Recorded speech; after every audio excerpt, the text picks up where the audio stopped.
এই সূরাটা যে ব্যক্তি রাতের বেলা পড়বে, একটা বর্ণনা এসেছে যে দারিদ্রতা আপনাকে স্পর্শ করবে না ইনশাআল্লাহ। এই যে সুদ খাচ্ছে কি জন্যে? টাকার জন্য তো নাকি? টাকা পয়সা ধন দৌলত করবেন, এই তো আপনার উদ্দেশ্য নাকি? এই জন্যই তো মায়ের সাথে জানা করছে, তাই তো? আল্লাহ বলছেন সূরা ওয়াকিয়া পড়েন, আপনার দারিদ্রতা দূর হয়ে যাবে ইনশাআল্লাহ। বিশ্বাস হচ্ছে না?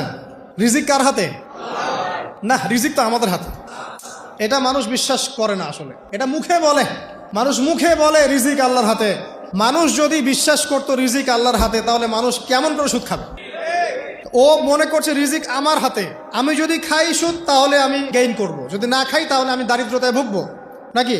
যদি আমি ঘুষ নেই তাহলে আমার উন্নতি হবে অর্থনৈতিক, যদি না নেই তাহলে আমি মরে যাব, না খেয়ে মরে যাব। যদি আমি দুর্নীতি করি তাহলে আমি বাঁচবো, আমার সন্তানরা ভালো থাকবে, যদি না করি আমি দারিদ্রতায় মরে যাব, তাই তো?